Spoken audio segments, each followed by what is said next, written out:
Hello, this is Pavel, and let's do today's brief before the day starts. The topic of the day is still Anthropic's model shut down. The world's still processing this world of technology, of course, because it looks like the rest of the world barely noticed this. Mind you, the model was shut down Friday, and there are a lot of voices that says if it would have been happened during the week, the market would crash.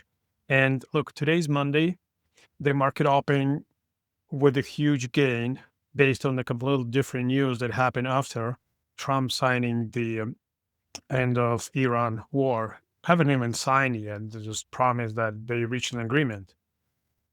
So it's probably safe to say that world didn't notice much of the shutting down this frontier model. So we're still processing what it means. Is Anthropic becoming the McDonald's of AI? So what I mean by McDonald's is the company that takes the heat for everything that goes bad in the industry. Like McDonald's is always at blame for any fast food problems, while the gazillions of company behind taking all advantage going not so bad, not so fast food.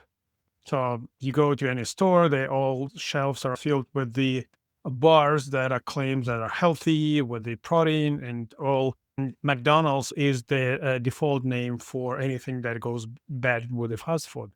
So is Entropic. So there's a Fable that shut down because it's too powerful. And we talked about yesterday is that what it means too powerful and who controls our access to the knowledge. But by let's talk about what it means too powerful. The any benchmark showed that the Fable is exceed the Opus model by 10 to 20%. Let's say average 15%. Does it mean that Opus get too close to being dangerous, but not exactly dangerous, and Fable finally step over that threshold? And is it a permanent threshold of the being dangerous or not dangerous? Or if hypothetically tomorrow Anthropic release next model that will be 20% more powerful, that will automatically move Fable into not so dangerous category? Well, obviously there are a lot of questions, more questions than answers. We just still processing, but it's probably safe to say that except a few people just completely into few is relative. It's lots of people, but like compared to the whole population, very few notice, and most of the businesses did not react anyhow on the shutdown. I mean, it's a signal towards the company that is going into be going public soon, and looking to be a trillion plus evaluation. Anyway, leaving this story aside, I had a conversation, lengthy conversation a couple of days ago with the person who runs the business, and we talk about the sinking demise for a better outcome of technology for business. And here's my point: the technology, especially for small to medium businesses, look primarily for saving bottom line. This is where the automation goes. This is where the replacing of people by machine goes. We're looking to save the bottom line because any service company runs on the margin, increasing the margin by reducing the cost. There are three areas, in my opinion, fronts, in my opinion, that should be considered when you create the strategy and aligning technology with the business. In addition to saving bottom line, you need to increase top line, improve top line. This is where the all new products going in. The expected service baseline rolling up.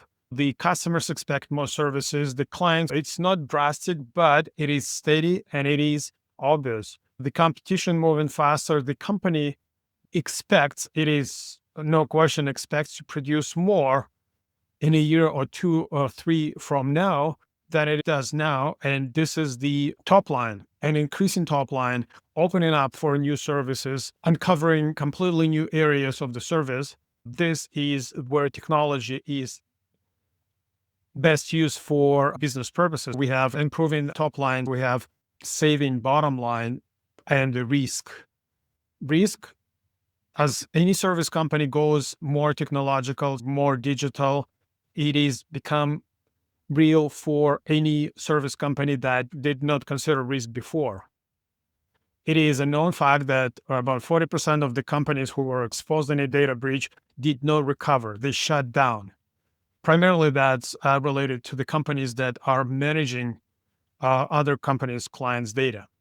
You lose the trust, you're not going to get it back. Managing risk, that will be managing the risk of losing data, because the more your data is in the digital, the more you depend on that data to be available. So their business cannot continue. Business continuation. So if business grows, expanding, availability of the foundation operational has become critical. And of course, security threat. The threshold for companies that are exposed to potential security risk for phishing attacks going down drastically with AI. The personalized attack is now affecting companies that were never on radars of people who manufacturing those attacks because of the cost, and that cost goes drastically down. And this is a segue to the topic have discussed more than any other topic when it comes to the impact of the recent technology changes, trying to avoid word AI, which is how it is all framed, the AI, artificial intelligence coming for any businesses. And half of those conversation framed in the world is about to end in a couple of years, like it would be like you only have 18 months. It is very apocalyptical. Or another half goes into overexcitement, like this is a magic that going to run your business in a single prompt. As long as you know this prompt and you can run it in the morning, and the job will be done. Both of those extreme positions are useless because the grounded view is the boring one. AI is just a new technology. A long time ago, the Scott McNealy, who was a CEO of the Sun Microsystems, back years, decades ago, the company that was creating the revolution in the computing world, said, "I do not believe in revolution. I believe in evolution." And now I use this phrase often because when time passes and when emotions went away, you all see that what we call revolution was just evolution to the next step. It is the next step in technology, and it's definitely a drastic one, and it's a big step, but this was just step. Remember, like 2 years ago, everyone had said that your career is doomed unless you equipped with AI. I was assumed that is something hard to do. Now AI is built in any product and any device and any tools. It's hard to find anyone who is not using AI. Why? Because this is a consumer product. It's not that hard to use AI. You can't find anyone who says, well, I don't know how to use Power Grid. Power Grid is extremely complex technology, but everyone can turn on and turn off light. AI is a new technology coming to businesses that will make some of the activities we do very cheap. So, and we will stop doing them manually. So we'll just delegate it to a machine. That definitely will fill in with the new values we're going to create. That will create new challenges and the problems we're going to be solving. There are no businesses that exist that run on 5 minutes work that customers will pay long enough. There might be transition time, but not forever. AI is the new technology, and the better we know what is coming, the better our efficiency of using those changes for our businesses. Start looking from the expected change that come into the business, expected service baseline. They create a company vision in terms of technological or other capacity gap that we need to develop in order to fulfill the services expected by the company, like 1 year or 3 years from now. And see how this new technology can help. It is no end of the world. It is no miracle that will do all the work for us. And this is correlated to some of the article I was reading that web development is dead. I think it is not about whether web development is dead or not. But if you think about every time you can see this headline or someone uses this topic, it really means that this is a technology or this is the step in our evolution that we no longer need it. It means it got so cheap that nobody can create a value out of this. That becomes a default standard activity we do, but that will not give you neither competitive advantage, will not help you to attract clients to create any value. This is what usually happens when you said, or some said, such and such activity is dead. And now put it in this frame that all of those promises that AI will solve so many activities our businesses we do in our service businesses, and we're gonna benefit from this. That actually new things that are waiting to get in line in this category, such and such, is dead. Presentations are dead, you might say. You can list any other activities that are currently we so excited so the AI will solve will be doing for us. And make no mistake, these are, if completely done by machine, will go into category they're dead, and we will be looking to find other problems to solve for the customers in order to continue create value for them. Another observation came from the project we did recently, and I already talked about the putting in reverse the model we always use, where the technology at the beginning always knew these limits, and we tried to fit it requirements. But now we take something that is infinitely capable and put restriction on this. With the model, we now add in instructions what not to do. Don't delete a production database. Do not send email unless something is completed, and so on. But we're going to understand that the instructions is not permissions. Instructions are not controls. Controls is when, even if you want to do something malicious, you can't. Instructions is more like of the recommendations, and they either if system hijacked or someone has access to those level of permissions and can inject the prompt, or if the model for some reason get overwhelmed with the instructions, so will start ignoring this, that will be easily bypassed. This is the problem that is looming, and there's no solution for yet. We want to take advantage of the infinite powerful models, and we want to have a full control of what it does and full audit of changes and restrict the permissions.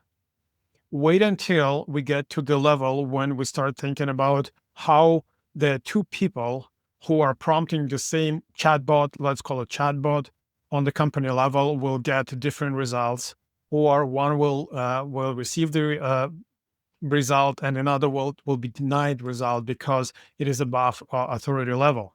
That's really complicated. That will going to complicate, I don't know, 100-fold the current setup where you provide access to the all company data, and then you put an LLM on top and create an interface where everyone can interact with the company data to get results fast. Well, and the last topic I want to close today's brief is about about using technology for over-optimizing workflow for the company, which is against what I am doing for the company. I helping company to optimize the workflow and the processes, but this is what I often see. Company use technology as a replacement for the discipline. So discipline can enforces through the technology that manifests that process cannot be done any other way because we just implemented the software. So you have to click, you have to update, then you have to click, You have to update the status and so on. And that is some form of implementation of the operational discipline in the company. There's a known fact about Hershey losing $150 million after the ERP system that was designed for them, the all sketched and technically did everything as requested, lead to the $150 million losses. The over-optimizing workflow creates, aside of the benefits for streamlining and removing decision points from any parts of the workflow, potentially create blind spots. And in my opinion, it happens because company introduce technology as a party that has some level of accountability. If nobody takes responsibility for what happens, it's just because company thought that technology is now dictates how the process should be used and carried over. Of course, it could be fixed later on by adding other safeguards and all stuff into the process, but removing accountability from people and moving in technology, it is door wide open for potential big mistakes in the business and no responsibility. So over optimizing workflow can potentially be a negative side, especially when company grows and it becomes too strict, too restrictive for growth, and it becomes the holding force for any operation to grow as requirements comes in. Again, so it is a trade-off. So you can't do without technology, but completely rely on technology as a replacement, the human judgment, that could be another side of dangerous decision. Anyway, I think it's good for the day. Let's go on with our day, and I'll talk to you soon.